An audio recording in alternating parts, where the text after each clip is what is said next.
Hey there. Welcome to Crime at Midnight. Before we begin, tell me in the comments where you're listening from and what time it is where you are right now. I always love seeing how far these stories travel into the night. Story 1. On the night of July 22nd, 1991, two Milwaukee police officers pulled up to a rundown apartment building on North 25th Street after receiving a call about a half-naked man wandering the street in handcuffs, babbling about someone who had tried to kill him. The officers nearly walked away. The man who'd cuffed him, soft-spoken, polite, almost apologetic, met them at his apartment door and calmly explained it had all been a misunderstanding between lovers. For a moment, they almost believed him. Then one of the officers noticed a faint, sour smell coming from deeper in the apartment, and a stack of Polaroid photographs on a nightstand that didn't belong in any ordinary home. What they found over the following hours, inside a one-bedroom unit in a quiet, working-class building, would become one of the most disturbing crime scenes in American history, and would end, 13 years too late, the career of a serial killer who had been hiding in plain sight the entire time. A quiet, troubled childhood. Jeffrey Lionel Dahmer was born in Milwaukee, Wisconsin, in 1960, the elder of two sons in a family that, from the outside, looked unremarkable.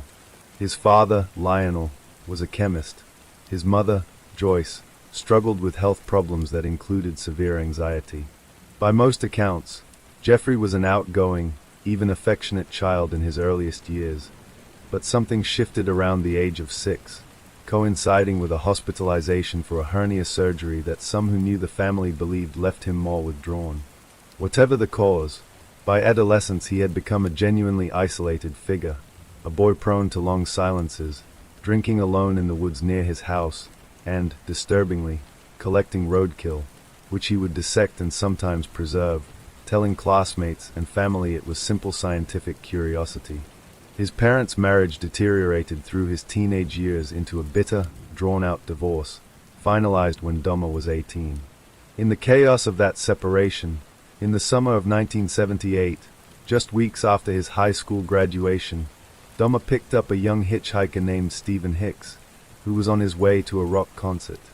What happened next would not become public for another 13 years. Dahmer brought Hicks back to his family's now largely empty house, and when Hicks tried to leave, killed him, then dismembered his body and buried the remains in the yard, later digging them up, crushing the bones, and scattering them in the woods behind the property. It was, by his own later account, not a planned or premeditated act, but it revealed an impulse that would, after a long dormant period, resurface again and again over the following decade and a half. The long gap, after the Hicks murder, Dahmer did not kill again for 6 years. A gap investigators and psychologists have puzzled over ever since, given how compulsively his later killings would repeat. He enlisted in the army in 1979 and was stationed in Germany as a medic, where his drinking, already a serious problem, escalated to the point that he was discharged in 1981, less than 2 years into his service. He drifted for a time, was arrested for public intoxication and indecent exposure on separate occasions in Ohio and Wisconsin, and eventually moved into his grandmother's house in West Allis, a Milwaukee suburb, where he took a job working the night shift at a chocolate factory. On the surface, this period of his life looked like a slow, aimless decline, a young man drinking too much, struggling to hold down relationships, living under his grandmother's roof well into his 20s. Underneath it, the same compulsions that had led to Stephen Hicks's death were building again, feeding on increasingly frequent visits to Milwaukee's gay bars and bathhouses, where Dahmer began drugging men with sedatives, sometimes for what he later described as simply the desire to have a compliant, motionless companion nearby. The killings resume. In November 1987, at the Ambassador Hotel in downtown Milwaukee, Dahmer met a man named Stephen Twomey. What exactly happened between them that night has never been fully reconstructed. Dahmer himself later claimed to have blacked out from drinking and woken up to find Twomey dead, his chest crushed, but the result was unmistakable. Dahmer purchased a large suitcase, used it to transport Twomey's body back to his grandmother's house, and dismembered it there, a process he would refine and repeat with horrifying consistency over the following years. From that point, the killings accelerated. In January 1988, he lured Jamie Doc Stater, a 14-year-old runaway, back to the house with an offer of money to pose for photographs. In March of that year, he killed Richard Guerrero. Under mounting pressure from his grandmother, who had grown uneasy about the young men visiting late at night and the persistent, foul smells from the basement, Dahmer moved out in September 1988 and took his own apartment, but not before an incident that nearly exposed him years ahead of schedule. That same month, Dahmer lured a 13-year-old boy, case unsettling, into his grandmother's house, drugged him, and sexually assaulted him before the boy managed to escape and report what happened. Dahmer was arrested, charged with second-degree sexual assault and enticing a child, and spent roughly a week in jail before being released on bail, a case that would hang over him for the next several years, providing an almost unbearable irony in hindsight. The Milwaukee police and courts had Dahmer in their system, on record, with a documented pattern of predatory behavior toward young men, years before his killing spree reached its most lethal phase. Apartment 213. In May 1989, in a moment prosecutors and the public would later scrutinize intensely, a judge sentenced Dahmer for the suspenseful assault to 5 years probation and a work release program rather than substantial prison time, after Dahmer delivered an emotional statement to the court pledging to change his behavior and seek treatment. Some who reviewed the case afterward noted that Dahmer's calm, articulate presentation, the same quality that had disarmed victims and would later disarm police, appears to have played a role in the leniency of the sentence. Free, and now living alone in a modest one-bedroom apartment at 924 North 25th Street, Dahmer entered the most prolific period of his killing career.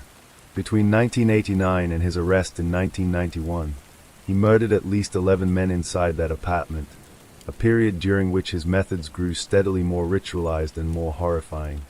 He would meet men, most of them black and Asian, at gay bars, bathhouses, and shopping malls, offering money to pose for photographs or simply to come back to his apartment for drinks. He drugged their drinks with sedatives, strangled them once they lost consciousness, and photographed the bodies at various stages afterward, a compulsive documentation habit that would ultimately provide some of the most damning physical evidence against him. He also began, during this period, to engage in acts of necrophilia and, by his own later confession, cannibalism, describing to investigators after his arrest a compulsion to consume parts of his victims that he framed, in his own words, as an attempt to keep them with him permanently, to make the connection he felt he couldn't otherwise sustain into something literal and lasting. He preserved skulls using a bleaching process, kept some remains in a filing cabinet and refrigerator, and, in one case, attempted to keep a living victim compliant and disoriented through a rudimentary and unsuccessful attempt at a lobotomy using power tools and acid, an act that failed to produce the effect he wanted and instead led to the victim's death. The near misses.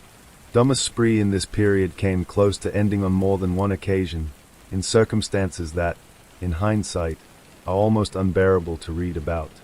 In May 1991, a 14-year-old Laotian boy named Konarak Sinthasomphon, the younger brother of the boy Dahmer had assaulted in 1988, escaped from Dahmer's apartment, naked, drugged, and bleeding, and was found wandering the street by 2 women who called the police.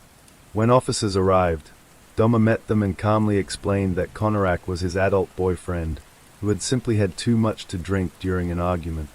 Despite the boy's evident disorientation and the concerns raised by the 2 women who'd called it in, one of whom recognized he was a minor and pleaded with police not to release him, officers returned Konarak to Dahmer's apartment without further investigation.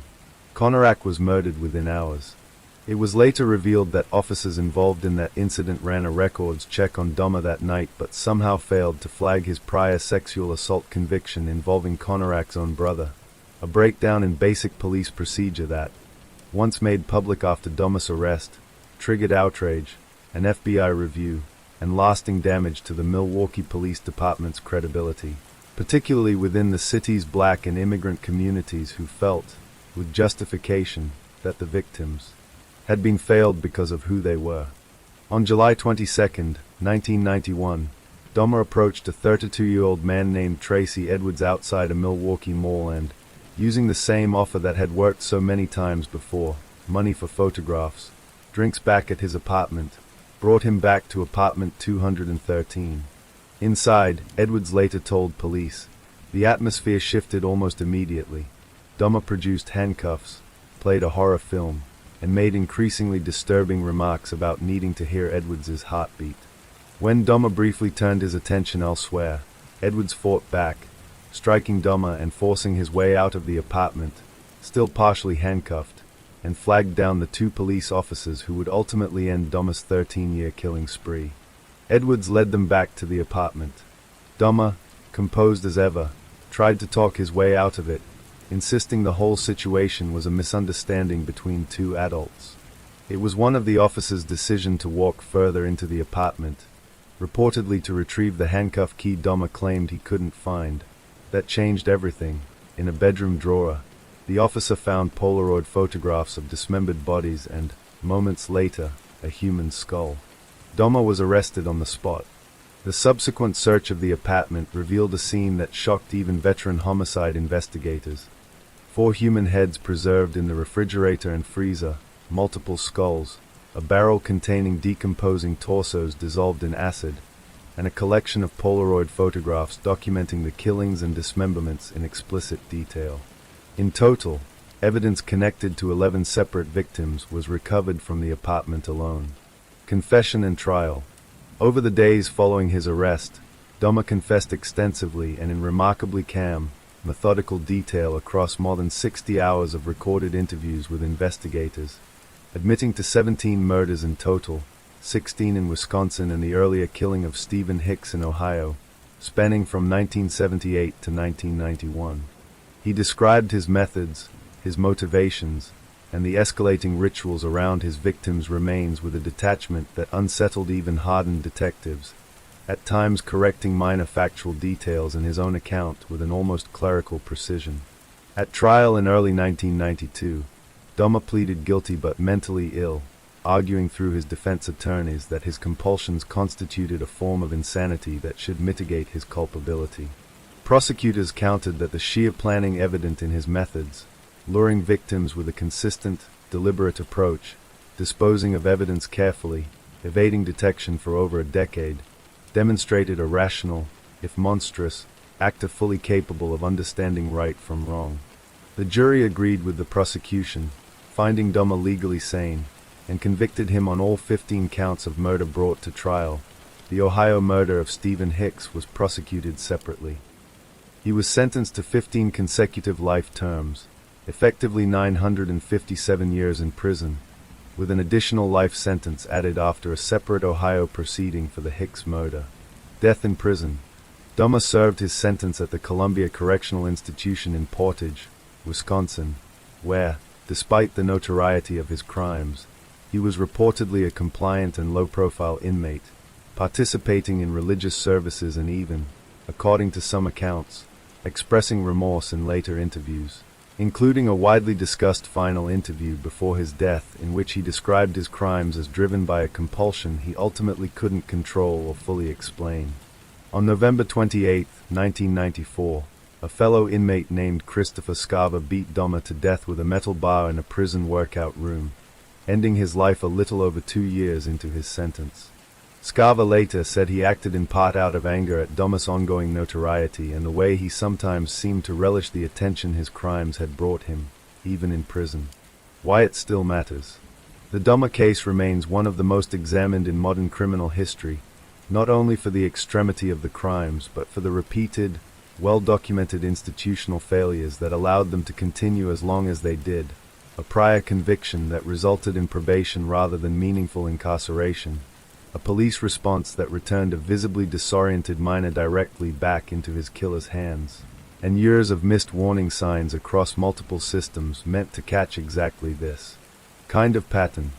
It is also, uncomfortably, a case that exposed how differently urgency and credibility were extended to victims depending on their race, age, and social standing, a critique that reshaped public conversation about policing in Milwaukee and beyond, and that continues to inform how the case is discussed today, well beyond the shock value of the crimes themselves. Story 2. For 17 years, the most wanted man in America wasn't hiding in a city or crossing borders under false names.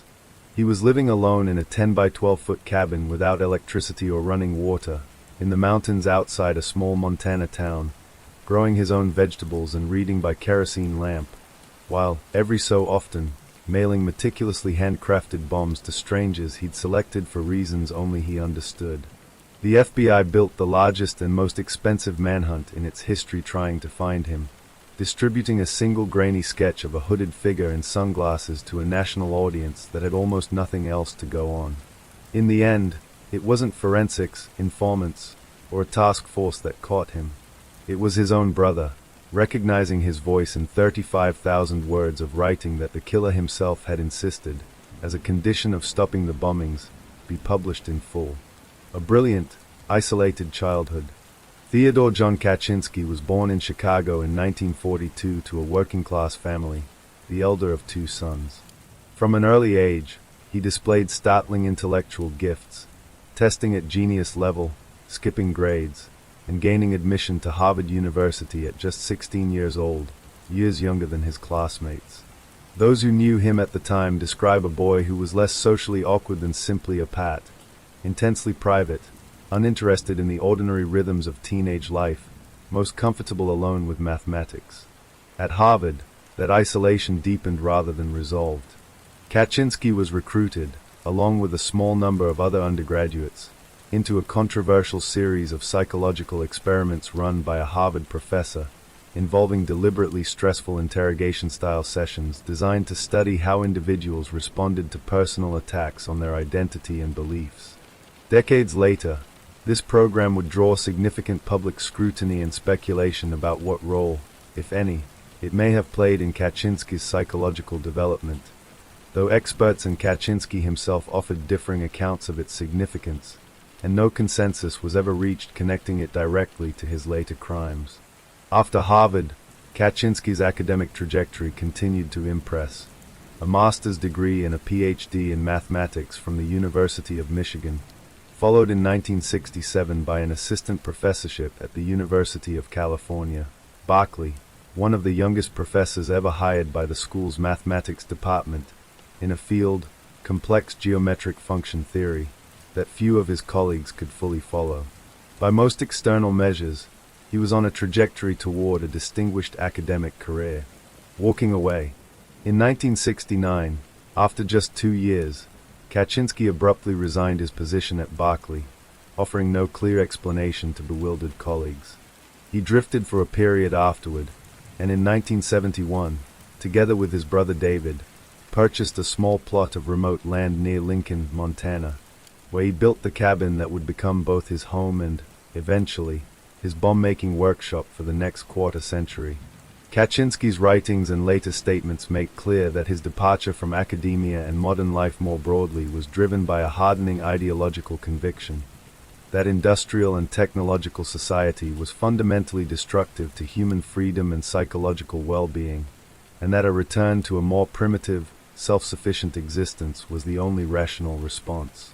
He supported himself through occasional odd jobs and small amounts of money from his family, spending most of his time reading, writing, and, increasingly, nursing a deep, isolated resentment toward the modern world and the people and institutions he associated with its expansion, universities, airlines, technology companies, and the scientists and executives who worked within them.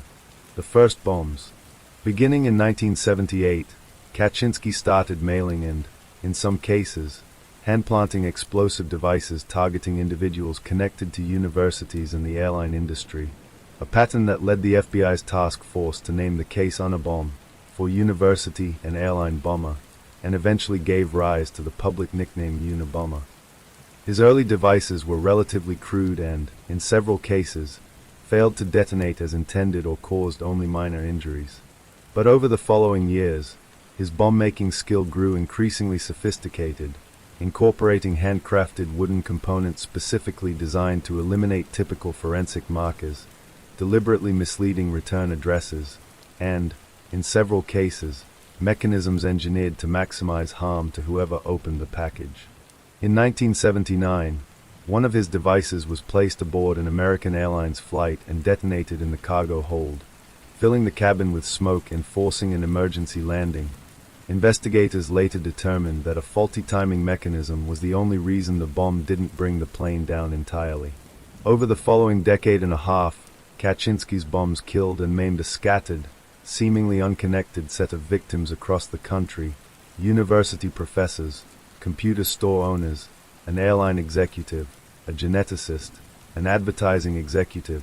Chosen, investigators would eventually understand, less for any personal connection to Kaczynski than for what they symbolically represented within his broader ideological framework about technology's corrosive effects on society. An escalating campaign.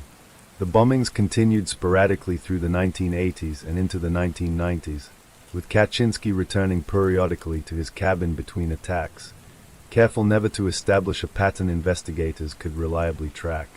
In 1985, one of his devices killed computer store owner Hugh Scruton in Sacramento, the campaign's first fatality. Investigators, working with limited physical evidence and no consistent motive connecting victims, struggled for years to make meaningful progress, hampered further by Kaczynski's scrupulous attention to avoiding forensic traces. He wore gloves throughout construction, sanded away tool marks, and even licked stamps and envelope seals sparingly enough to avoid leaving detectable DNA, well before DNA evidence was in common law enforcement use. Through the early 1990s, the attacks grew both more lethal and more directly tied, in Kaczynski's own later writings and letters, to his ideological project.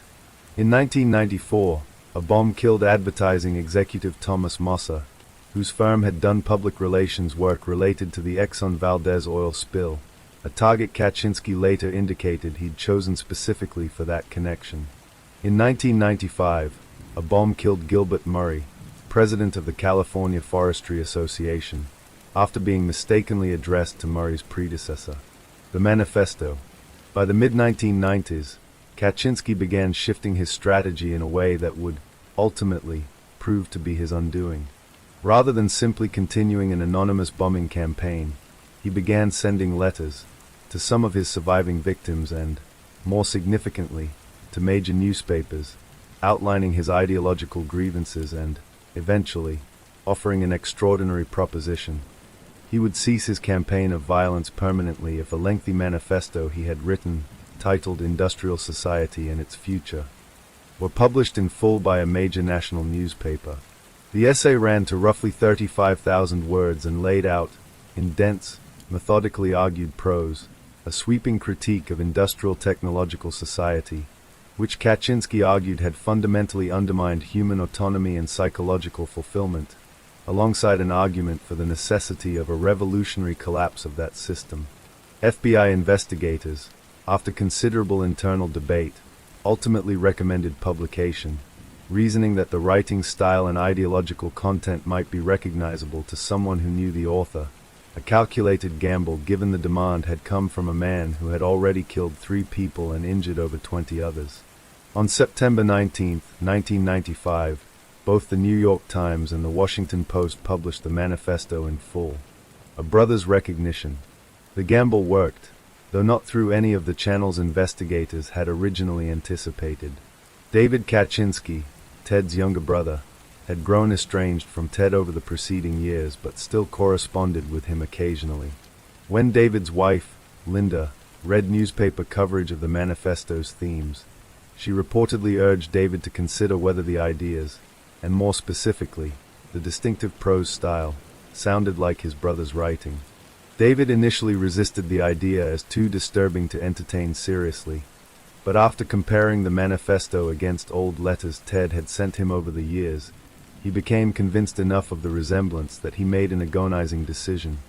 He contacted the FBI in February 1996, providing them with years of his brother's personal correspondence for linguistic comparison. FBI forensic linguists analyzed the submitted letters against the manifesto's language, syntax, and recurring turns of phrase, and concluded that the two were, in all likelihood, written by the same person. Combined with biographical details about Kaczynski's background, education, and reclusive lifestyle in Montana, Details that matched the profile investigators had painstakingly built over years of investigation. The linguistic match provided sufficient grounds for a search warrant. The arrest. On April 3, 1996, FBI agents arrested Kaczynski at his cabin near Lincoln, Montana. A search of the property turned up overwhelming physical evidence connecting him to the bombings: a live, fully assembled bomb ready for mailing, bomb-making tools and components, journals in which Kaczynski had documented both his ideological development and details of specific attacks in coded language, and an original typed copy of the manifesto itself. The arrest ended a manhunt that had, by that point, cost the federal government tens of millions of dollars and involved one of the largest task forces in FBI history, and it had ultimately been solved not through forensic breakthroughs but through a single family member's painful willingness to turn in his own brother, a decision David Kaczynski has spoken about publicly many times since, describing it as simultaneously necessary and one of the most difficult choices of his life. Trial, diagnosis, and sentencing. Kaczynski's prosecution became entangled in a bitter dispute over his mental state. Court-appointed psychiatric evaluators diagnosed him with paranoid schizophrenia, and his defense team, believing an insanity-based defense offered his best chance of avoiding execution, pushed to present that diagnosis at trial. Kaczynski himself vehemently opposed this strategy, insisting that his actions were the product of coherent political conviction rather than mental illness, and that being portrayed as insane would delegitimize the ideological argument he'd spent decades constructing. The resulting conflict between Kaczynski and his own attorneys nearly derailed the proceedings entirely, at one point prompting Kaczynski to attempt to dismiss his legal team and represent himself, and reportedly to attempt suicide in his cell amid the dispute. Ultimately, in January 1998, Kaczynski accepted a plea agreement, pleading guilty to the federal charges against him in exchange for prosecutors withdrawing their pursuit of the death penalty. He was sentenced to 4 consecutive life terms plus an additional 30 years, with no possibility of parole, and was transferred to the federal government's Supermax facility in Florence, Colorado, designed to hold the country's highest security inmates. Life after capture. In prison, Kaczynski continued writing extensively, maintaining correspondence with a range of academics, journalists, and members of the public who reached out to him, some sympathetic to aspects of his critique of technology even while condemning his violence. He rejected the insane framing that had shadowed his trial for the rest of his life, continuing to present himself publicly as an ideologically motivated actor rather than a mentally ill one, and his manifesto has continued to circulate and be cited, controversially, in discussions of technology's societal effects well beyond the context of his crimes. Kaczynski was found dead in his cell on June 10, 2023, in what officials described as an apparent suicide, following a period during which he had been moved from the Supermax facility to a federal medical center amid declining health. He was 81. Why it still matters. The Unabomber case remains a singular episode in the history of American crime for the sheer asymmetry at its center, one of the most extensive, expensive manhunts ever conducted by federal law enforcement, ultimately resolved not by forensic science or informants, but by a family member's private recognition of a sibling's voice in a piece of writing the killer himself had insisted on publishing. It also stands as an unsettling case study in how intelligence, isolation, and grievance can compound into violence over decades without any single moment of visible unraveling. Kaczynski was never a chaotic or obviously unstable figure to those around him in Montana, but a quiet, disciplined recluse who spent 17 years constructing both bombs and a manifesto with the same exacting, methodical patience, waiting the entire time for the world to finally have to read what he'd written. Story 3. Picture New Orleans in the spring of 1919. The air is warm and heavy the way it always is there, thick with the smell of the river and someone's dinner cooking 2 houses down. Streetcar bells ring somewhere in the distance. And in kitchens and parlors and grocery stores across the city, ordinary families are locking their doors a little more carefully than they used to, sleeping a little lighter than they used to, because for almost a year, someone has been breaking into houses in the dead of night, taking up whatever axe happens to be sitting in the yard or the kitchen, and killing the people sleeping inside. Nobody knows his name. Nobody has ever gotten a clear look at his face. And in March of 1919, a letter arrives at the offices of the Times-Picayune newspaper, allegedly written by the killer himself. In it, he calls himself a demon from hell.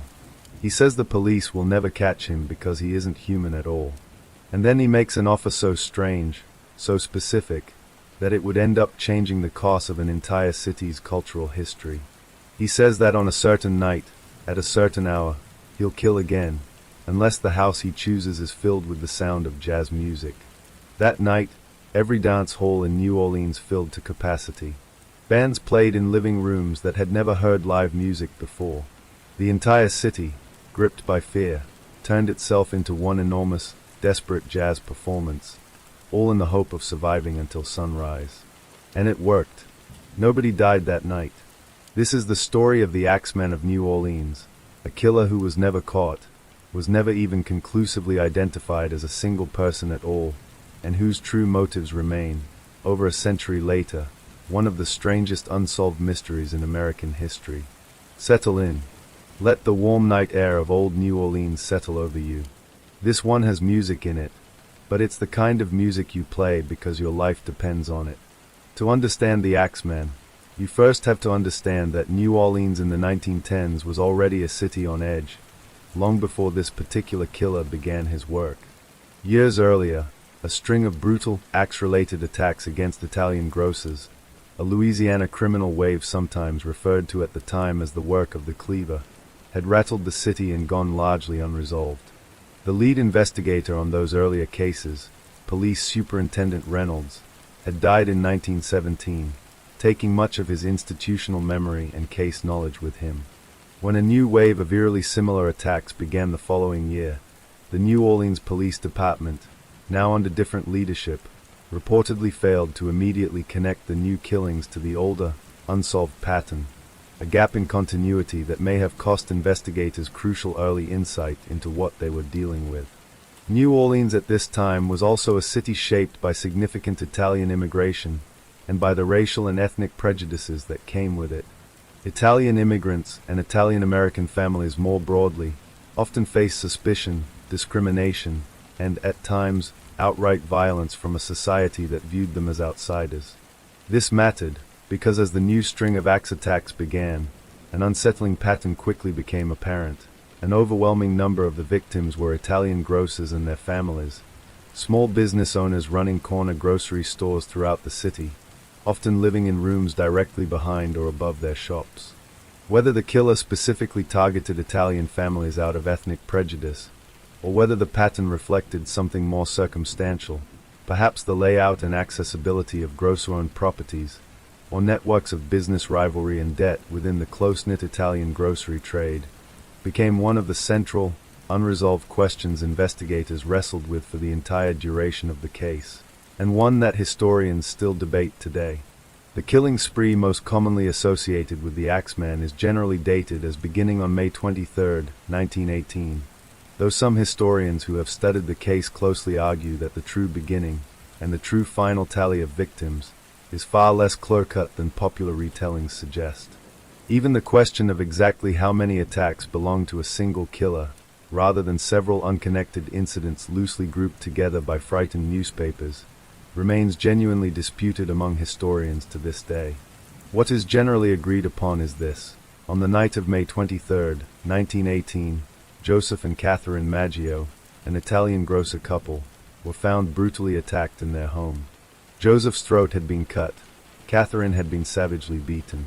The weapon used against them was an axe that belonged to the Maggios themselves, found discarded at the scene, establishing, right from this first attack, a pattern that would come to define the entire case. This killer did not bring his own weapon. He arrived essentially empty-handed, and once inside a victim's home, he simply picked up whatever axe happened to be sitting in the yard, the shed, or the kitchen, and used it against the people who owned it.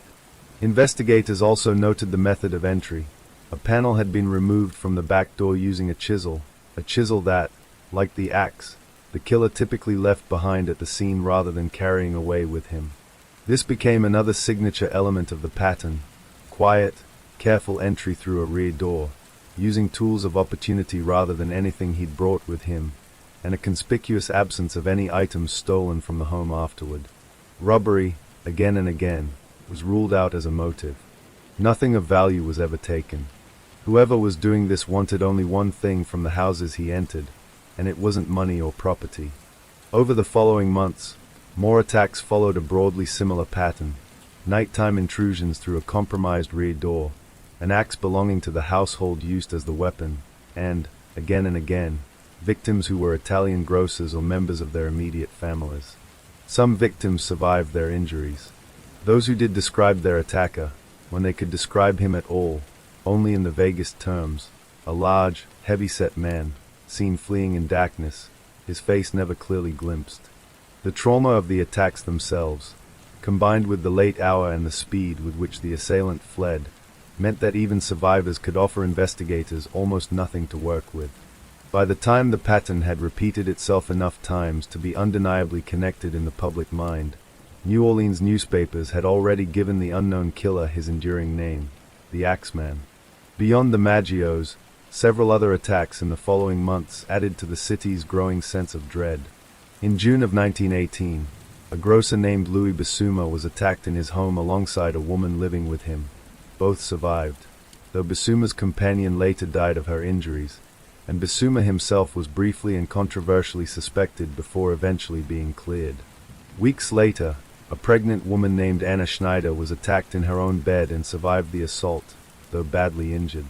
Each new incident followed the same unsettling shape: entry through a rear door with a chisel, a household axe turned into a murder weapon, no valuables taken, and an assailant who vanished into the dark before anyone could get a clear look at him. By the end of the summer of 1918, the pattern was undeniable, and undeniably terrifying. This wasn't a single tragic incident. It was a spree, unfolding in real time, with no end in sight and no suspect in custody. As word of these attacks spread beyond New Orleans itself, into surrounding Louisiana parishes and eventually into national wire service coverage, the city found itself carrying a strange, unwanted kind of notoriety. Visitors and business contacts from other cities began asking pointed questions about safety. Local officials, sensitive to the city's reputation, faced mounting pressure to show visible progress, even as the actual investigation continued to produce little beyond exhausted leads and cleared suspects. That gap, between the public pressure for an answer and the investigator's genuine inability to produce one, would come to define the entire case for its remaining duration. It's worth sitting with the mechanics of these attacks a little longer, because the calm, almost patient method behind them is part of what made this killer so difficult to catch, and so unsettling to a city trying to understand him. He didn't force his way in loudly. He didn't smash windows or kick down doors.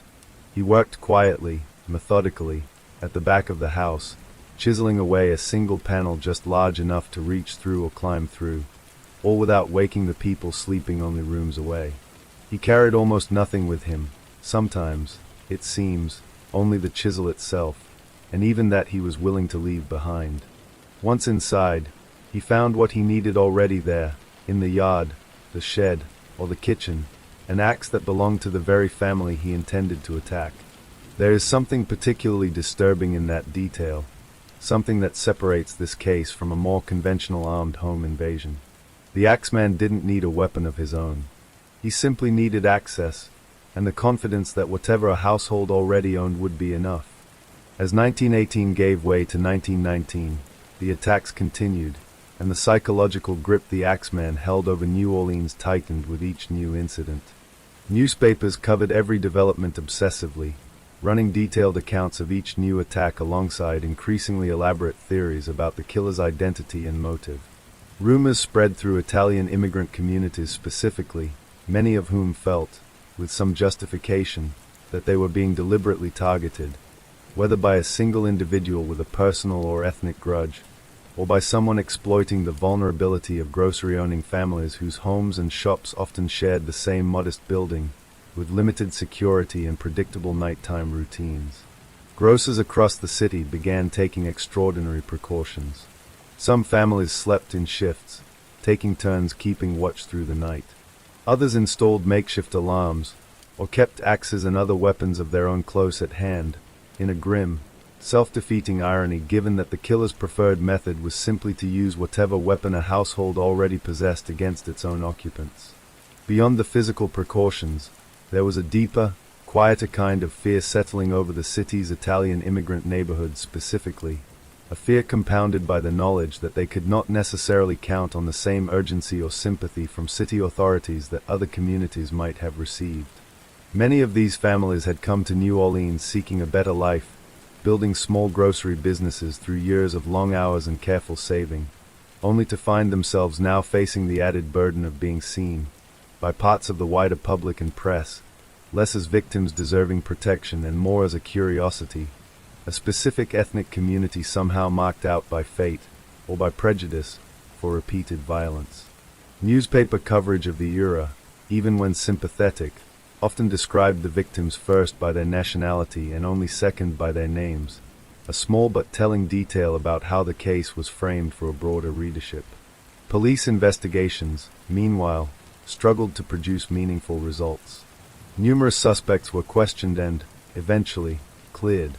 Theories multiplied.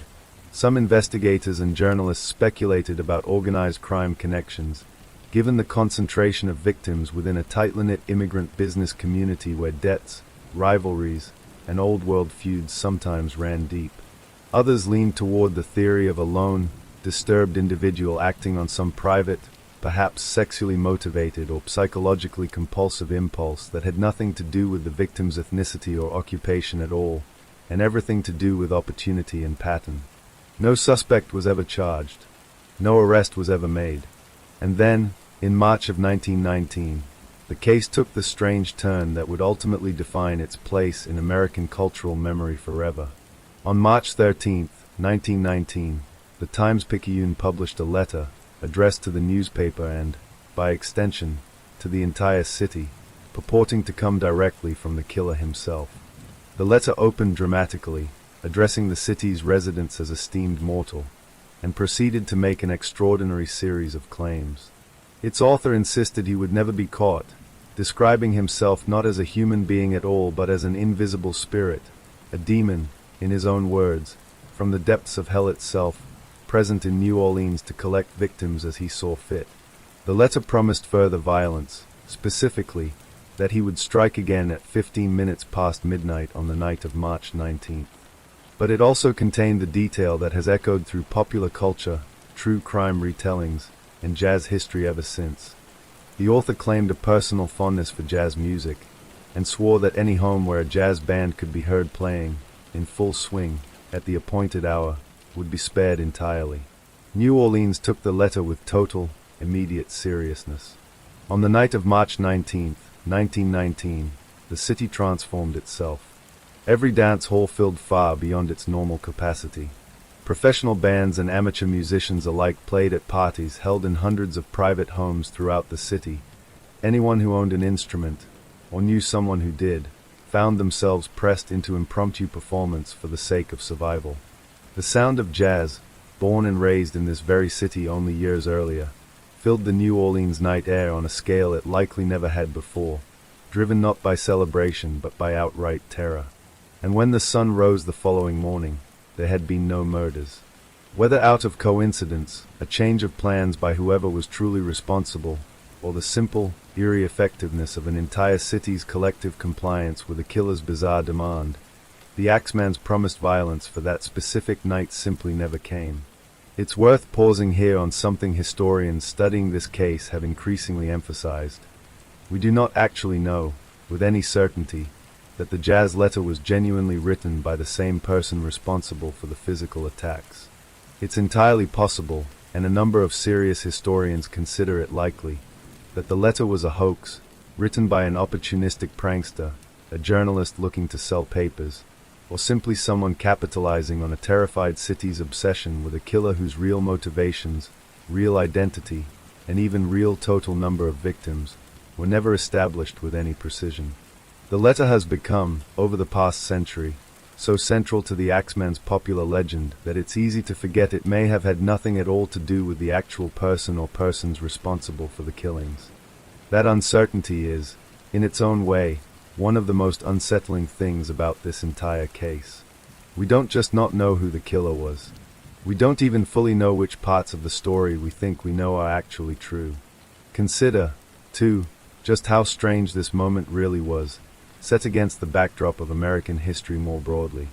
This was 1919, a country only recently emerged from the First World War, still absorbing the aftershocks of a global influenza pandemic that had killed staggering numbers of people in cities across the country over the previous year. New Orleans, like every other American city, had already spent this period in a state of heightened anxiety, loss, and uncertainty. Into that already fragile atmosphere stepped an invisible, axe-wielding killer claiming supernatural origin, and the city's response wasn't paralysis, but a strange, defiant kind of celebration. Rather than simply barricading themselves indoors in silence, New Orleans chose sound, chose music, chose to fill the night with exactly the kind of vibrant, communal noise that a demon claiming to despise humanity's foolishness might, in theory, want to silence. It's hard not to read something almost rebellious in that choice, led underneath the fear. Attacks attributed to the Axeman continued, sporadically, through the rest of 1919. The killing most commonly cited as the final attack in the series occurred on October 27, 1919, when Mike Pepitone, another Italian grocer, was killed in his home. In this instance, Pepitone's wife was present and witnessed the attacker fleeing the scene, one of the only moments across the entire span of the case where a victim's family member directly saw the killer in the act of leaving. She described him only as a large man carrying an axe, disappearing quickly into the darkness outside. The shock of the moment, combined with poor nighttime visibility, meant she was unable to offer investigators any further identifying detail. No clearer look at his face, no distinguishing features, nothing beyond the basic silhouette of a large man and the weapon in his hand. After this attack, the pattern of killings attributed to the Axeman appears to stop. No further murders matching the established method. The removed door panel, the household's own axe used as the weapon, the absence of any robbery, were reported in New Orleans in the years that immediately followed. The killer, whoever he was, simply seemed to vanish. In the years and decades following the Axeman's apparent disappearance, one particular name became attached to the case more persistently than any other: Joseph Momfrey, sometimes rendered in different historical accounts as Mumfre or similar spellings. The theory, which gained popularity largely through later retellings of the case rather than through documented police evidence from 1919 itself, held that Mike Pepitone's widow later tracked down and shot a man she believed to be responsible for her husband's murder, a man reportedly using the name Momfrey, in California, years after the New Orleans attacks had stopped. Under this version of events, Momfrey had a history of criminal activity, possibly connected to organized crime rivalries among Italian immigrant communities, and the Axeman killings were, in this telling, not the work of a supernatural-obsessed lone predator, but the product of a targeted criminal vendetta carried out under the cover of a terrifying, seemingly random killing spree. It's a compelling theory, and one that has been repeated in countless books, articles, and documentaries about the case over the past century. But when historians have gone back to search contemporary records for any solid documentation of a man named Momfrey connected to the actual 1918 and 1919 crime scenes, official investigation files, or court records from the period, the trail runs remarkably thin. Some researchers believe Momfrey may have been an alias for someone whose real identity remains unknown. Others have questioned whether the entire California shooting story, as commonly told, is even accurately connected to the original New Orleans case at all, rather than being a separate, later incident that became folded into the Axeman legend over decades of retelling, embellishment, and imprecise historical sourcing. In short, even the case's most famous suspect may not have been real, may not have been guilty, or may not have existed in the form the popular legend describes at all. It's worth adding one more layer to the Momfrey question, because it illustrates something important about how true crime stories evolve over time. The version of events involving Pepitone's widow tracking down and confronting a man in California didn't appear prominently in contemporary 1919 or 1920 reporting. It surfaced more clearly in later decades, as writers and researchers revisited the case and pieced together a satisfying narrative act from fragments of local rumor, second-hand recollection, and incomplete archival records. That doesn't necessarily mean the story is false. But it does mean that by the time it reached the wider public, it had already passed through the hands of storytellers who, understandably, wanted the Axeman's tale to have an ending, a face, a name, a moment of justice, however unofficial, to close out an otherwise permanently open case. Whether that ending is historically accurate remains, to this day, a matter of real scholarly disagreement. More than a century later, the Axeman of New Orleans remains, in the most honest and rigorous historical accounts, a genuinely open question on almost every level. We don't know, with real confidence, exactly how many attacks should be attributed to a single killer, rather than several separate, loosely similar incidents that frightened contemporary newspapers grouped together under one sensational name. Depending on which historian's count you follow, the death toll attributed to the Axeman ranges from as few as 4 or 5 confirmed murders to as many as a dozen or more attacks total, including victims who survived their injuries. We don't know whether the killer's apparent focus on Italian grocers reflected genuine ethnic targeting, criminal rivalry within immigrant business networks, simple opportunity given how these families lived and worked, or some combination of all three. We don't know whether the famous jazz letter, the single most enduring and culturally significant piece of the entire legend, was genuinely written by the person responsible for the physical attacks, or was an entirely separate hoax that simply happened to arrive at the peak of the city's terror and become permanently fused to the case in public memory. And we don't know, with any real certainty, who Joseph Momfrey actually was, whether he had any genuine connection to the murders at all, or whether his California death closed anything resembling the true case, or simply gave a frightened, exhausted city a convenient, unverified name to finally rest the story on.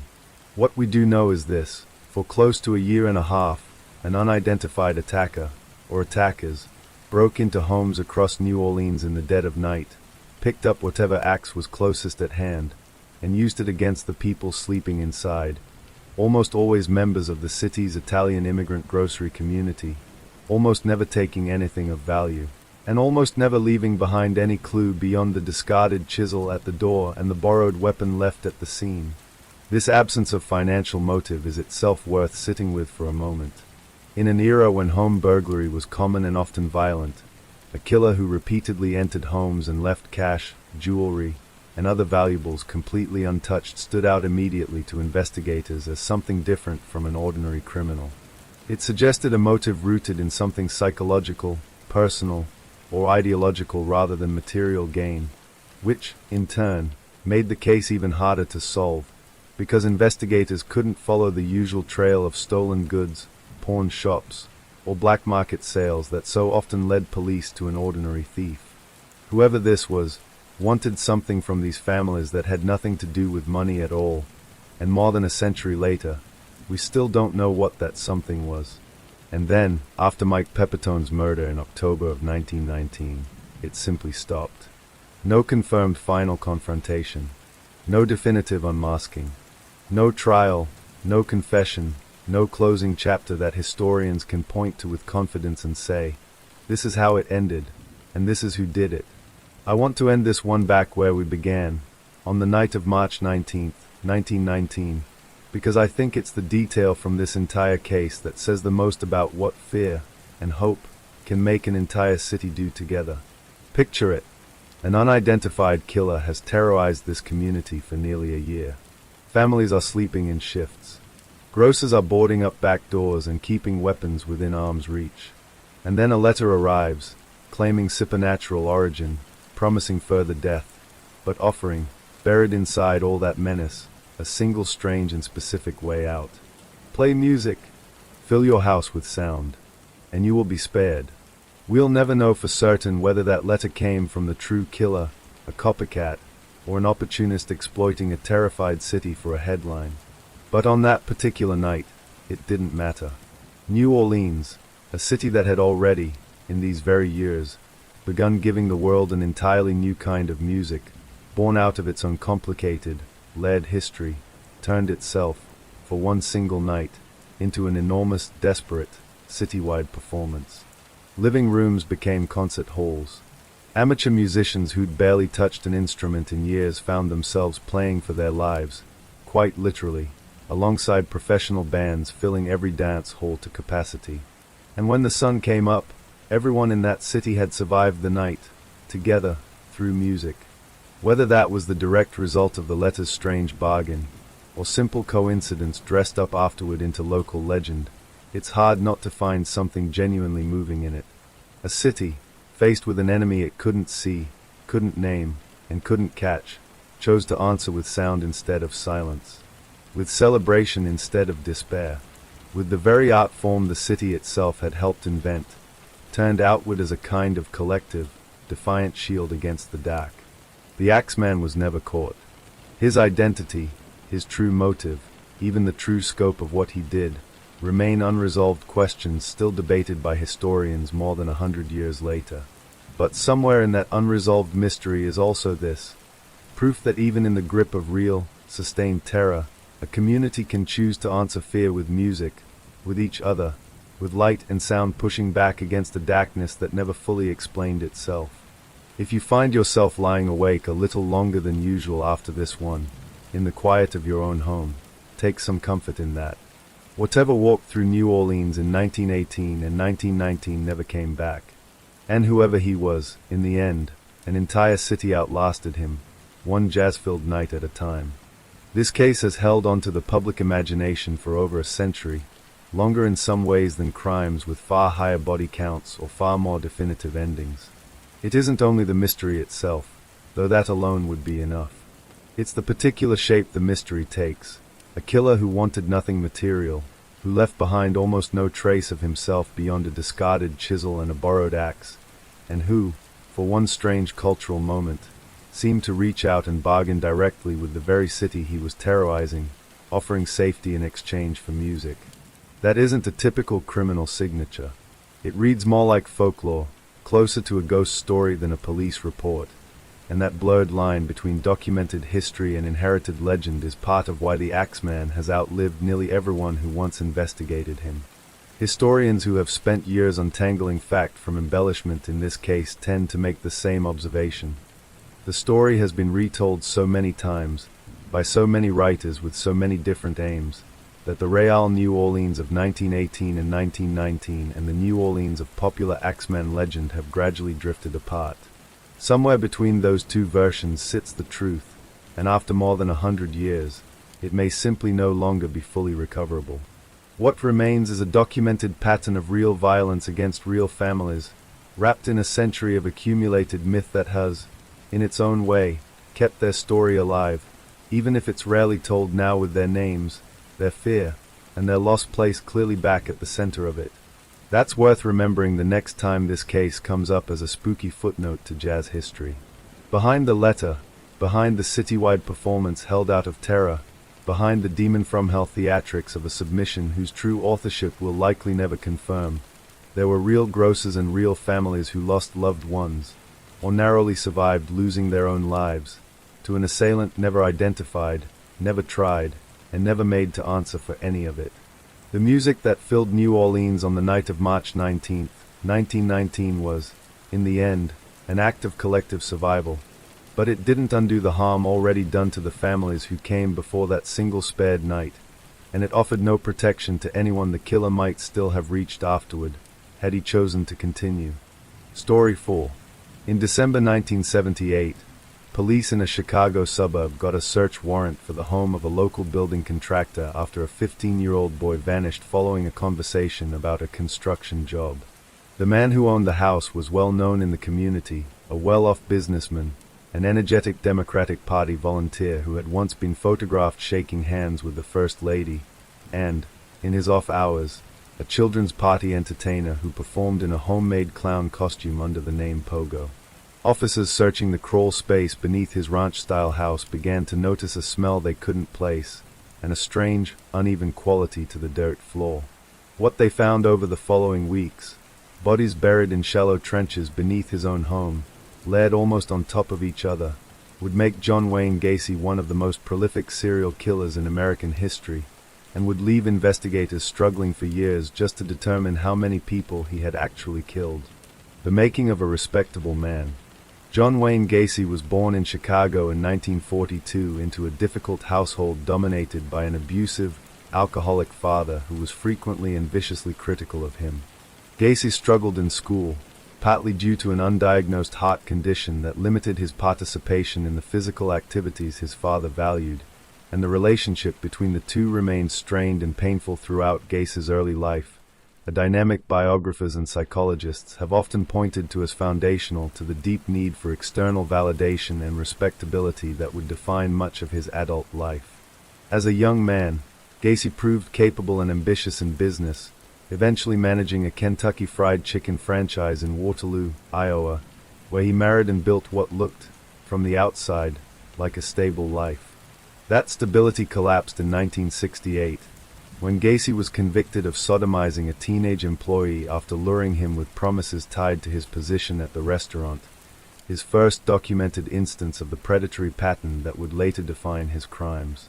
He was sentenced to 10 years in an Iowa reformatory, though he was granted parole after serving less than 2, following what prison officials described as exemplary behavior, a pattern of apparent rehabilitation and compliant charm that would recur throughout his life, repeatedly convincing people in positions of authority that he posed no danger. A new life in Chicago. After his release, Gacy relocated to the Chicago area, remarried, and rebuilt himself once again as a successful, community-minded figure, starting a construction contracting business, PDM Contractors, that did legitimate, profitable work, and immersing himself in local Democratic precinct politics, where his energy and organizational skill won him genuine respect and, eventually, a photograph with First Lady Rosalynn Carter at a political event, a picture he displayed prominently and would return to often in later years as evidence of his standing. He also began performing as Pogo the Clown and, in a separate costume, Patches, at children's hospitals, parades, and neighborhood parties. A persona built, he told people, out of genuine enjoyment of entertaining children, though it would later take on a far darker resonance in public memory, cementing his image as the archetypal predator hiding behind a friendly, painted face. Beneath this carefully constructed respectability, Gacy had resumed and steadily escalated the predatory behavior that had first surfaced in Iowa.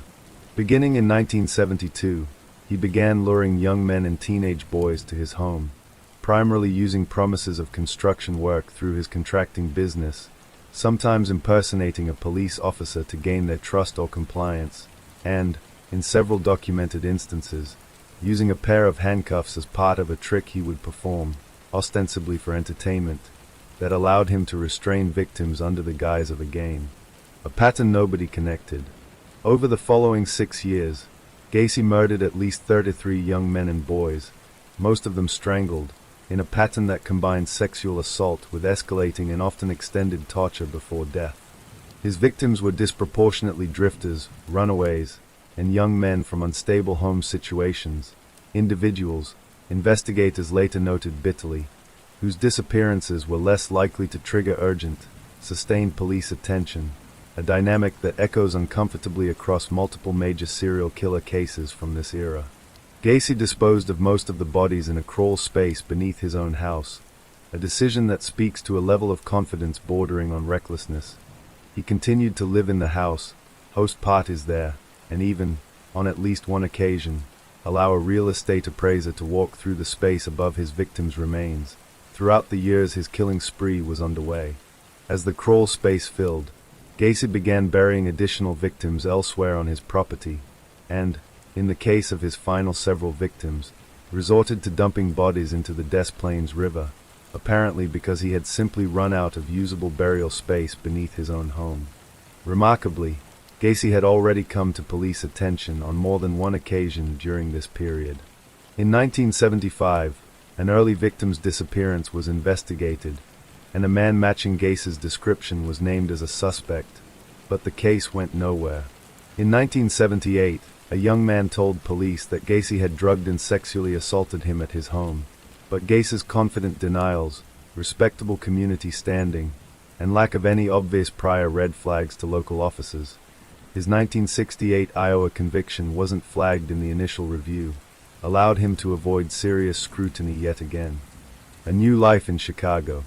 After his release, Gacy relocated to the Chicago area, remarried, and rebuilt himself once again as a successful, community-minded figure, starting a construction contracting business, PDM Contractors, that did legitimate, profitable work, and immersing himself in local Democratic precinct politics, where his energy and organizational skill won him genuine respect and, eventually, a photograph with First Lady Rosalynn Carter at a political event, a picture he displayed prominently and would return to often in later years as evidence of his standing. He also began performing as Pogo the Clown and, in a separate costume, Patches, at children's hospitals, parades, and neighborhood parties, a persona built, he told people, out of genuine enjoyment of entertaining children, though it would later take on a far darker resonance in public memory, cementing his image as the archetypal predator hiding behind a friendly, painted face. Beneath this carefully constructed respectability, Gacy had resumed and steadily escalated the predatory behavior that had first surfaced in Iowa. Beginning in 1972, he began luring young men and teenage boys to his home, primarily using promises of construction work through his contracting business, sometimes impersonating a police officer to gain their trust or compliance, and, in several documented instances, using a pair of handcuffs as part of a trick he would perform, ostensibly for entertainment, that allowed him to restrain victims under the guise of a game. A pattern nobody connected. Over the following 6 years, Gacy murdered at least 33 young men and boys, most of them strangled, in a pattern that combined sexual assault with escalating and often extended torture before death. His victims were disproportionately drifters, runaways, and young men from unstable home situations, individuals, investigators later noted bitterly, whose disappearances were less likely to trigger urgent, sustained police attention, a dynamic that echoes uncomfortably across multiple major serial killer cases from this era. Gacy disposed of most of the bodies in a crawl space beneath his own house, a decision that speaks to a level of confidence bordering on recklessness. He continued to live in the house, host parties there, and even, on at least one occasion, allow a real estate appraiser to walk through the space above his victims' remains. Throughout the years his killing spree was underway. As the crawl space filled, Gacy began burying additional victims elsewhere on his property, and, in the case of his final several victims, resorted to dumping bodies into the Des Plaines River, apparently because he had simply run out of usable burial space beneath his own home. Remarkably, Gacy had already come to police attention on more than one occasion during this period. In 1975, an early victim's disappearance was investigated, and a man matching Gacy's description was named as a suspect, but the case went nowhere. In 1978, a young man told police that Gacy had drugged and sexually assaulted him at his home, but Gacy's confident denials, respectable community standing, and lack of any obvious prior red flags to local officers, his 1968 Iowa conviction wasn't flagged in the initial review, allowed him to avoid serious scrutiny yet again. Robert Piest. The case that finally unraveled Gacy began in December 1978, when 15-year-old Robert Piest disappeared from a Des Plaines pharmacy after telling his mother he needed to briefly speak with a contractor about a summer job that paid considerably more than his current position. A contractor who was, unknown to Piest's family, John Wayne Gacy, present at the pharmacy that evening to discuss a possible remodeling job for the store. Des Plaines police, working the disappearance, quickly identified Gacy as the last person known to have spoken with Piest and discovered, in the course of routine background research, his 1968 Iowa conviction for sexual assault, information that dramatically changed the tenor of the investigation. Officers began surveilling Gacy, and, notably, Gacy himself seemed to relish the attention, at one point inviting the surveilling detectives into his house for drinks and conversation, an act of audacious, almost theatrical confidence that investigators would later interpret as reflecting his belief that his respectable public image made him untouchable. On December 13, 1978, police obtained a search warrant for Gacy's home based on physical evidence linking him to Piest's disappearance, including a receipt found at the pharmacy. During that initial search, officers noted a strange odor in the house and disturbed patches of soil in the crawl space beneath it, but lacked, at that point, definitive grounds to excavate. A second, more thorough search on December 21, 1978, finally uncovered human remains in the crawl space, the beginning of an excavation that would ultimately recover 26 bodies from beneath and around the house itself, with additional remains later recovered from the Des Plaines River. Confession and the scale of the crimes. Confronted with the discovery, Gacy confessed to the murders over the following days, providing investigators with details about many, though not all, of his victims. In several cases, he could recall killing a person but not identify who they had been, a gap that has left multiple victims unidentified even decades later. An ongoing effort that has continued into the 2000s and 2010s using advances in DNA technology to finally give names to remains that sat unidentified in evidence storage for years. The scale of the crimes, once fully documented, made Gacy, at the time of his arrest, the most prolific serial killer identified in American history, 33 confirmed victims across a span of just 6 years. An extraordinarily high rate of killing that investigators attributed in part to how effectively his respectable public persona shielded him from sustained scrutiny even as multiple individual allegations and suspicions accumulated against him over the years. Trial and execution. At his 1980 trial, Gacy's defense pursued an insanity strategy, arguing that his crimes reflected a severe underlying psychiatric disorder rather than calculated, culpable action, an argument bolstered by testimony describing dramatic, seemingly disconnected shifts in his behavior and self-perception. Prosecutors countered, successfully, that the elaborate planning evident in his methods, the deliberate use of his contracting business and false police authority to lure victims, the systematic disposal of bodies, years of evading suspicion through calculated social respectability, demonstrated clear, rational culpability incompatible with a legal insanity defense. The jury rejected the insanity argument and convicted Gacy on all counts, sentencing him to death. He spent the following 14 years on death row pursuing appeals, during which period he became an unlikely and disturbing figure of public fascination, giving interviews, corresponding extensively with true crime enthusiasts, and even taking up painting, a body of artwork, much of it depicting his clown personas alongside other, darker imagery, that has continued to circulate and sell among collectors in the decades since, itself a subject of considerable public unease.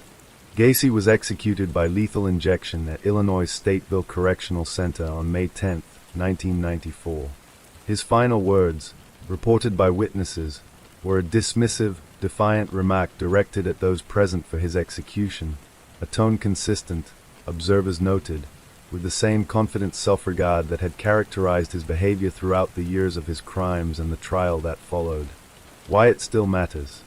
The Gacy case remains a foundational reference point in American discussions of how social respectability can function as a form of camouflage for predatory behavior. A well-connected businessman and community volunteer whose public standing repeatedly bought him the benefit of the doubt even as individual allegations accumulated against him over the years. It also highlights, starkly, the long institutional tale of unsolved identity. As of recent years, several of Gacy's victims remain unidentified, a reminder that even a fully solved, fully prosecuted case can leave lasting, unresolved harm for families who, decades later, still don't know for certain what happened to someone they loved. Story 5. In the summer of 1977, women across New York City cut off their long brown hair and dyed it blonde. Couples stopped parking on quiet streets. Discotheques emptied out early, and entire neighborhoods went dark by 10 o'clock, as ordinary people tried, in whatever small ways they could, to change how they looked and where they went so they wouldn't match the pattern of a killer the newspapers had taken to calling the .44 caliber killer, a gunman who struck without warning, almost always at night, almost always at young couples sitting in parked cars, and who had begun mailing taunting letters to police and press signed with a name. That would soon become one of the most infamous in American crime, Son of Sam. The first shots. The attacks began just after midnight on July 29, 1976, when 18-year-old Donna Lauria and her friend Jody Valenti were sitting in a parked car outside Lauria's apartment building in the Bronx, talking before Valenti headed home. A man approached the car, pulled a revolver from a paper bag, and fired several shots without a word. Lauria was killed instantly.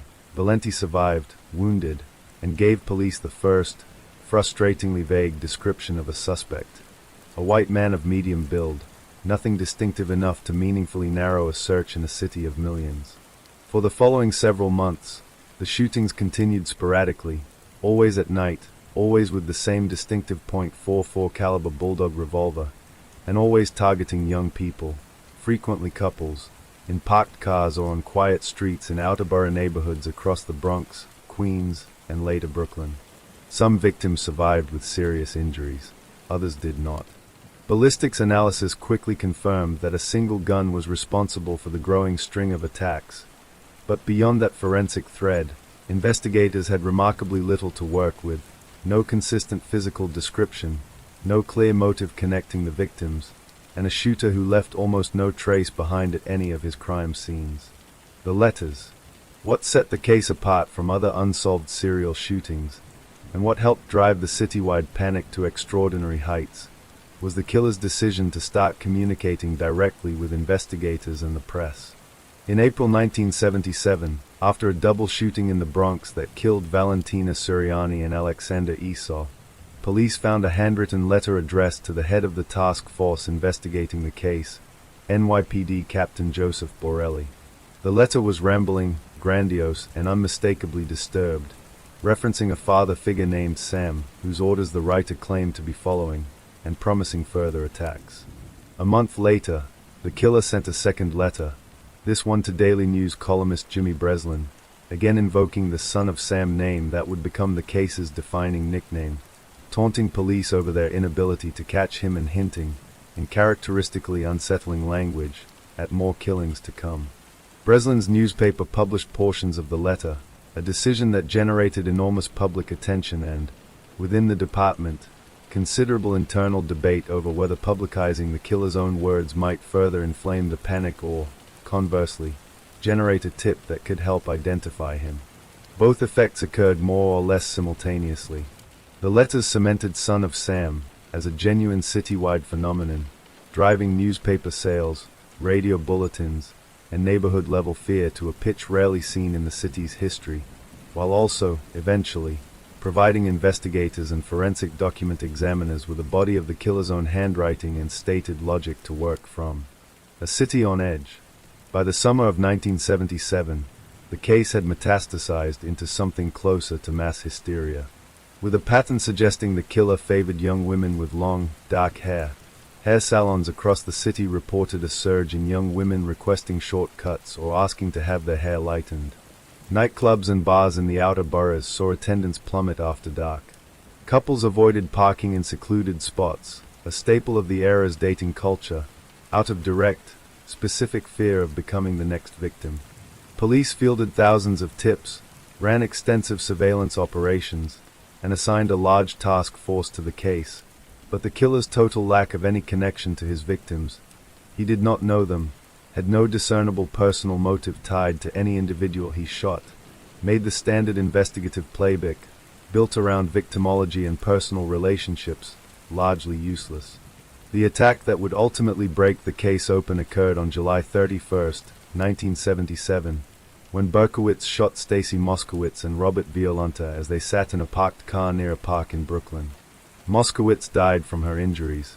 Violante survived but was permanently blinded. It was, tragically, the same pattern that had defined the case from the beginning, but this time, a witness in the area reported having seen a police officer ticketing a car parked illegally near a fire hydrant close to the scene shortly before the shooting, a detail that would prove to be the case's decisive break. The parking ticket. Detective Ed Ziggo, working the case, took that seemingly minor lead seriously enough to pull records for every parking ticket issued in the vicinity around the time of the shooting.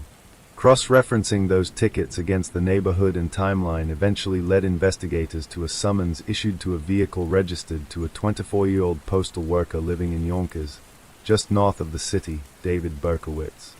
Following up, detectives learned that Berkowitz had a documented history of erratic and disturbing behavior reported by neighbors, including complaints about strange notes he'd left for people in his apartment building and reports of a series of unexplained fires and threatening letters connected to the area around his residence, a body of small, previously unconnected local concerns that, viewed together against the parking ticket lead, made him an urgent suspect. The arrest. On August 10, 1977, police staked out Berkowitz's car outside his Yonkers apartment building and arrested him as he approached the vehicle. In the car, they found a rifle and a letter addressed to the police, apparently prepared for a future attack, along with other material connecting him directly to the ongoing shootings. When officers confronted him, Berkowitz reportedly responded with an unsettling, almost weary calm, effectively confirming what they already suspected. The year-long manhunt for the son of Sam was over. Confession and explanation. In custody, Berkowitz confessed in detail to the shootings, providing an account of his crimes that quickly became notorious for its bizarre, deeply disturbing rationale. He claimed that a neighbor's dog was possessed by an ancient demon that had communicated orders to him to kill, part of a broader delusional framework in which he believed himself besieged by demonic voices demanding blood. He was ultimately diagnosed with paranoid schizophrenia by evaluating psychiatrists, though the diagnosis, and the broader question of how much of his account reflected genuine delusion versus a constructed narrative, remained a subject of debate among mental health professionals and within the legal proceedings that followed. Berkowitz's early life offered some context, if not justification, for his psychological deterioration. Born to a birth mother who gave him up for adoption, he was raised by adoptive parents in the Bronx and struggled significantly after the death of his adoptive mother to cancer when he was a teenager, becoming increasingly isolated in the years that followed.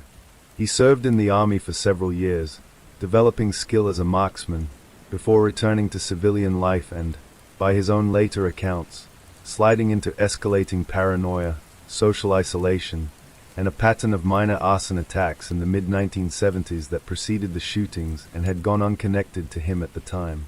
In later years, decades after his initial conviction, Berkowitz offered a somewhat different and widely disputed account, claiming that he had been part of a satanic cult and had acted as only one of several shooters responsible for the attacks, an assertion that some investigators and journalists have taken seriously enough to continue investigating, while others regard it as an unsubstantiated addition to an already unreliable personal narrative. No additional shooters were ever charged, and the official record continues to attribute all of the attacks to Berkowitz alone. Trial, sentencing, and legal legacy.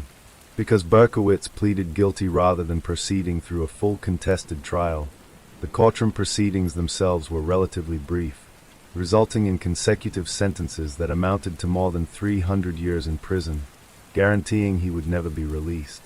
He has been repeatedly denied parole in the decades since, appearing before parole boards more than a dozen times without success, a pattern he has stated in later interviews that he does not contest, describing himself, in more recent public statements, as remorseful and undeserving of release. The case's cultural and legal impact extended well beyond Berkowitz's own sentencing. In its aftermath, New York State passed what became known informally as the Son of Sam law, designed to prevent criminals from profiting financially by selling their story rights or memoirs describing their crimes, legislation that, in various revised forms, spread to other states and remains a recognizable legal concept in American criminal justice discussions to this day, even as courts have narrowed its scope over the years on First Amendment grounds. Story 6. In the summer of 1985, gun stores across Los Angeles reported selling out of handguns and deadbolts within days. Locksmiths couldn't keep up with demand. Families who had never owned a firearm in their lives were suddenly sleeping with one on the nightstand, because a man was breaking into houses at night, through unlocked windows, sliding doors, and screens he'd simply cut through, killing, sexually assaulting, and sometimes carving satanic symbols into walls and onto his victims' bodies, before vanishing back into the dark.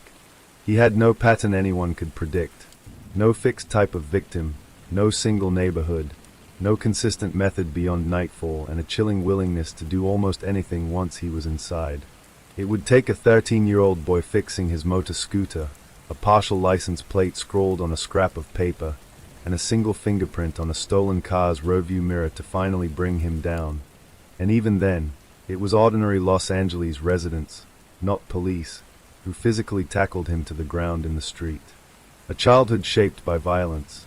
Ricardo Leyva Munoz Ramirez, later known simply as Richard Ramirez, was born on February 29, 1960, in El Paso, Texas, the youngest of 5 children in a Mexican immigrant family. His childhood was marked early by both head trauma, from a bicycle accident and later a fall, and by a close, formative relationship with an older cousin, Miguel, a decorated Vietnam veteran who had returned from the war deeply damaged and prone to graphic, boastful stories about the atrocities he'd committed overseas, including detailed accounts of torturing and killing Vietnamese women. Ramirez, still a young boy, reportedly idolized his cousin and absorbed these stories eagerly. That relationship took its darkest turn in 1973, when 13-year-old Ramirez witnessed Miguel shoot and kill his own wife during a domestic dispute, an act of sudden, close-range violence that Ramirez apparently observed with unsettling detachment. In the years that followed, Ramirez drifted further from any stabilizing structure. He dropped out of school, developed a heavy drug habit, and was arrested multiple times as a teenager for petty offenses. By the early 1980s, having relocated to California, his criminal record had escalated to auto theft, and his personal life had become almost entirely organized around drug use, burglary, and, increasingly, an interest in occult and satanic imagery that he would later carry directly into his crimes. The first attacks. Ramirez's documented killing spree is generally traced to the murder of Jenny Vincow, a 7 to 9-year-old woman found stabbed to death in her Los Angeles apartment in June 1984, though investigators would later connect additional earlier crimes to him as well, including the murder of 9-year-old Mai Lung in San Francisco that same year, a case that would not be conclusively linked to Ramirez until DNA testing decades later confirmed his involvement. Through late 1984 and into 1985, a pattern of nighttime home invasions began accumulating across Los Angeles and its surrounding suburbs, though for months investigators struggled to recognize them as the work of a single offender, given how much the specifics varied from attack to attack. Ramirez broke into homes late at night, typically through an unsecured window or door he'd identified during earlier reconnaissance, and once inside, his behavior ranged unpredictably from armed robbery to brutal murder, frequently accompanied by sexual assault. Victims spanned an extraordinarily wide range of ages and backgrounds: an accountant, a mechanic, an elderly grandmother, young children, married couples asleep in their beds, with no consistent thread connecting them beyond the fact that Ramirez had, for whatever reason, chosen their house that night. His weapons varied as widely as his victims: handguns, knives, a machete, a tire iron, a hammer, whatever he'd brought or found useful in the moment. In several attacks, he left behind occult symbols, including pentagrams drawn on walls or, in at least one case, carved into a victim's body, reinforcing his self-styled identification as a devoted Satanist, an identity he would embrace openly and defiantly once captured. A city gripped by fear. By the spring and summer of 1985, as the death toll climbed and investigators finally began publicly connecting the string of home invasions to a single offender the press dubbed the Night Stalker, and, at various points, the Valley Intruder, the psychological toll on Los Angeles County became difficult to overstate. Unlike serial killers whose victims fit a narrow, identifiable profile, allowing residents and other demographics to feel some degree of relative safety, Ramirez's targets were so varied that almost nobody in the region felt entirely exempt. Families installed bars on windows, upgraded locks, and, in a detail that would become one of the case's most cited statistics, purchased firearms and guard dogs at a rate significantly above normal, driven by an entirely rational fear that any house, any night, might be his next. Detectives Frank Salano and Gil Carrillo, assigned to lead the investigation for the Los Angeles County Sheriff's Department, worked the case for months under enormous public pressure, cross-referencing ballistics, physical evidence, and witness descriptions across dozens of attacks spread throughout the county. A task made significantly harder by Ramirez's habit of using different weapons and varying his approach from one crime scene to the next, which for a time led some investigators to doubt they were even dealing with a single perpetrator. The boy in the driveway. The break in the case, when it finally came, arrived through an encounter almost absurdly ordinary in its details. On the night of August 24, 1985, in the Orange County suburb of Mission Viejo, 13-year-old James Romero III was outside his family's garage, tinkering with his motor scooter after a family road trip, when he noticed an orange Toyota with its headlights off creeping slowly down the street. The kind of small, out-of-place detail that might mean nothing, except that this time, it meant everything.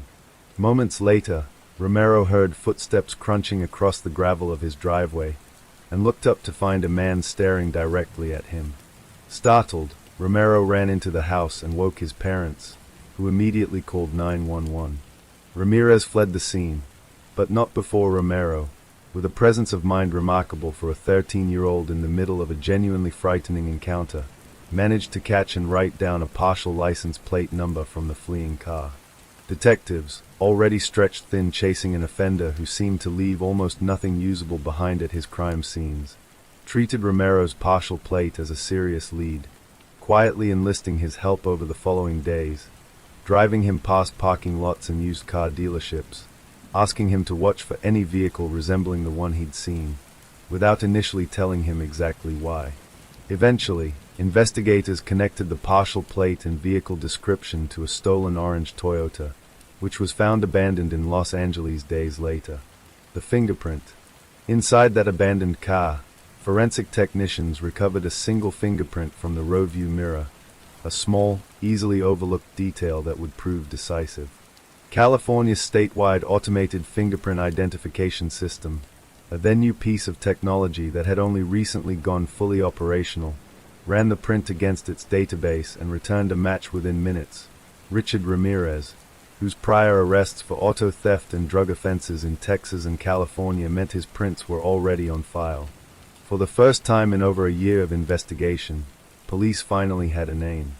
His mugshot from a prior arrest was released to media outlets across Los Angeles almost immediately, running on front pages and television broadcasts throughout the region, a decision that, within 24 hours, would end Ramirez's ability to move through the city unrecognized. Caught in the street, unaware that his photograph and name were now known to the entire city, Ramirez traveled to El Paso, then returned to Los Angeles by bus just days after his identity had been publicized. Stepping off the bus and walking into a nearby liquor store, he was recognized almost immediately by people who had seen his face plastered across every local news broadcast. And, realizing he'd been made, Ramirez fled on foot through the East Los Angeles neighborhood, attempting along the way to carjack at least one vehicle from a woman in her own driveway. What followed was less a police takedown than a genuine act of collective citizen intervention. Residents in the neighborhood, having just seen Ramirez's face on the news, recognized him as he ran and physically chased him down, tackling and beating him in the street before police arrived to take him into custody. A raw, chaotic scene that stood in stark contrast to the meticulous, months-long forensic investigation that had led to that moment. Ramirez, by several accounts, was relieved rather than resistant once officers finally arrived, reportedly more concerned about the crowd's anger than about the arrest itself. Trial and defiance. Ramirez's trial, which didn't begin until 1988 due to the sheer scope and complexity of the charges against him, became a media spectacle in its own right, driven in large part by Ramirez's own courtroom behavior. He displayed a pentagram drawn on his palm to photographers, shouted "Hail Satan" during proceedings, and showed no apparent remorse throughout the trial, embracing rather than distancing himself from the satanic imagery associated with his crimes, a stance that, combined with the sheer brutality and randomness of the killings, made him one of the most reviled and closely covered defendants in recent California history. He was ultimately convicted in 1989 on 13 counts of murder, 5 counts of attempted murder, 11 sexual assault charges, and 14 burglary counts, and sentenced to death. Upon hearing his sentence, Ramirez responded with characteristic bravado rather than any expression of remorse, dismissing the gravity of a death sentence and suggesting, with unsettling nonchalance, that he expected to see the court again in some other form. He was also linked, in the years that followed, to additional killings for which he was never formally tried, including the 1984 murder of 9-year-old Mailung in San Francisco, a case that had gone unsolved for 25 years until DNA testing in 2009 finally connected physical evidence from the scene to Ramirez, providing one final, grim confirmation of just how far his reach had extended beyond even the extensive list of crimes already attributed to him. Death row and death. Ramirez spent more than 2 decades on death row at San Quentin State Prison, pursuing a lengthy series of appeals that, as is common in California capital cases, meant his sentence was never actually carried out. During this period, he became a subject of ongoing, uncomfortable public fascination, receiving fan mail and, in a detail that continues to disturb true crime audiences to this day, eventually marrying a woman who had corresponded with him during his incarceration, a relationship that drew significant media attention as an example of the strange, sometimes troubling appeal that infamous killers can hold for a small subset of the public. Richard Ramirez died in June 2013 at a hospital near San Quentin, reportedly of complications related to cancer, before ever facing execution, his death closing the case on a legal technicality of natural causes rather than the sentence originally handed down by the court, a resolution that many surviving victims and family members described as unsatisfying given how directly and violently he had taken life from so many others.